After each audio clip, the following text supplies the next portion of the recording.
نمایاں ہوتا ہے۔ اگر کسی انسان کا اخلاق جو ہے وہ اچھا نہ ہو تو کوئی بھی انسان اسے پسند نہیں کرتا۔ تو حضور صلی اللہ علیہ وسلم کے اخلاق کی کیا بات تھی کہ پورا کا پورا قرآن جو ہے وہ ہم ان کی ذات کی کہہ سکتے ہیں کہ ان کی ذات کی تشریح کرتا ہوا نظر آتا ہے، ان کے کردار کو بیان کرتا ہوا نظر آتا ہے۔ ایسا نہیں ہے کہ ہم کہیں کہ وہ چیز جو قرآن میں موجود ہے وہ جو ہے ہمیں حضور صلی اللہ علیہ وسلم کی شخصیت میں یا حضور صلی اللہ علیہ وسلم کے اخلاق میں نظر نہیں آتی، بلکہ قرآن اور حضور صلی اللہ علیہ وسلم ایک ہی شخصیت کے دو نام ہیں۔ اسی لیے جو ہے شاعر نے جو ہے قرآن کا حوالہ حضور صلی اللہ علیہ وسلم کی ذات کے ساتھ جوڑ دیا ہے۔ اس سے بڑی بات اور نہیں ہو سکتی کوئی بھی۔ جی بالکل اسی طرح آپ اس کی تشریح میں بھی جو ہے شعر بھی ایڈ کریں گے اور احادیث وغیرہ بھی ایڈ کریں گے، جو آپ کے سامنے جو ہے جو آپ کو ملے گا۔ اگر آپ لوگ دیکھیں کہ آپ لوگ 5th 6th 3 1 2 ان کی بھی بکس دیکھ لیں اردو کی، تو ہمارے پاس حمد اور نعت یہ دو ایسی نظمیں ہیں جو ہر کتابوں میں پائی جاتی ہیں، مطلب ہر اردو کی بکس میں پائی جاتی ہیں۔ تو آپ وہاں سے شعر دیکھ سکتے ہیں، وہاں سے شعر لے کے آسان شعر جو ہے آپ اپنی تشریح میں ایڈ کریں۔ وہ شعر ایسے ہوتے ہیں کہ ہم نے بچپن میں پڑھے ہوتے ہیں، ہمیں یاد بھی ہوتے ہیں، بچے بڑے شوق سے جو ہے وہ نعت پڑھتے ہیں، وہ نعت کے اشعار ہمیں یاد رہ جاتے ہیں۔ آپ وہ بھی اس تشریح میں ایڈ کر سکتے ہیں۔ جی تیسرا شعر جو ہے، کیا نام ہے شامل ہے جو تکبیر اذاں میں، اس نام کی عظمت کے ہیں قربان دل و جاں۔ دوبارہ سے شاعر جو ہیں آپ کو پتہ ہے ماہر القادری کی بات میں نے کی تھی کہ بڑی وہ آسان اور سادہ زبان میں جو ہے جب انہوں نے حضور صلی اللہ علیہ وسلم کی مدح سرائی کی تو لوگوں کو یہی محسوس ہوا کہ گویا یہ تو ہمارے دل کی بات ہے جو وہ حضور صلی اللہ علیہ وسلم کے بارے میں بیان کر رہے ہیں۔ یہی وجہ ہے کہ ان کی نعت کو جو ہے بہت زیادہ شہرت حاصل ہوئی، کیونکہ انہوں نے ہم عام انسان کے جو خیالات تھے وہ اپنی نعت میں شامل کیے ہیں، اپنے اشعار میں شامل کیے ہیں کہ کیا نام ہے شامل ہے جو تکبیر و اذاں میں۔ دیکھیں حضور صلی اللہ علیہ وسلم میں پہلے آپ کو بتا چکی ہوں کہ ان کی ذات جو ہے وہ اللہ تعالیٰ کی ذات سے الگ نہیں ہے، اسلام سے الگ نہیں ہے۔ اگر ہم اسلام کو دیکھنا چاہتے ہیں، مسلمان ہونا چاہتے ہیں، تو ہمیں اللہ کے ساتھ ساتھ حضور صلی اللہ علیہ وسلم کی ذات پر بھی ایمان رکھنا ہوگا۔ اللہ تعالیٰ نے کہیں بھی اپنی بڑائی بیان کی ہے، اپنی عظمت بیان کی ہے، تو ساتھ ہی حضور صلی اللہ علیہ وسلم کا بھی ذکر رکھا ہے۔ ان کی ذات کو اپنے سے الگ نہیں کیا۔ پہلا کلمہ دیکھ لیں، اذان دیکھ لیں، تکبیر دیکھ لیں، وہاں حضور اللہ تعالیٰ نے اپنے نام کے ساتھ حضور صلی اللہ علیہ وسلم کے نام کو بھی شامل رکھا ہے۔ تو گویا اگر کوئی انسان یہ سمجھتا ہے کہ ہم اللہ کو مان کر جو ہے وہ اسلام کے دائرے میں داخل ہو سکتے ہیں یا جنت کے حقدار کہلا سکتے ہیں آخرت میں، تو ایسا نہیں ہے۔ اللہ کے ساتھ ساتھ جب تک آپ لوگ حضور صلی اللہ علیہ وسلم کی ذات کو نہیں مانیں گے، ان کی عظمت کو تسلیم نہیں کریں گے، آپ اسلام کے دائرے میں داخل نہیں ہو سکتے۔ دوسرا شعر بھی انہوں نے یہی بیان کیا کہ دیکھیں اس نام کی عظمت کے ہیں قربان دل و جاں۔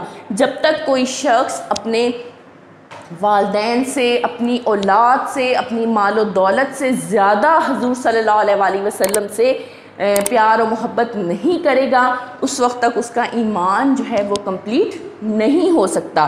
اسی لیے ہم جو ہے وہ اپنے والدین کو، اپنی اولاد کو، مال کو ان پر قربان کرنے کے لیے تیار ہو جاتے ہیں کہ حضور صلی اللہ علیہ وسلم ایک ذات ہی ایسی ہے۔ تو شاعر بھی جو ہیں وہ اپنی الفاظ میں حضور صلی اللہ علیہ وسلم کی مدح سرائی کر رہے ہیں کہ اس نام کی عظمت کے، اس نام کی بڑائی کے میں قربان ہو جاؤں کہ یہ نام جو ہے بہت ہی برکت والا اور بڑائی والا ہے۔ جی یہ 3 اشعار آج ہم لوگوں نے اس کی تشریح کی ہے۔ انشاءاللہ اگلے 3 لیکچر میں جو ہے وہ ہم اگلے شعر کو دیکھیں گے۔ شکریہ۔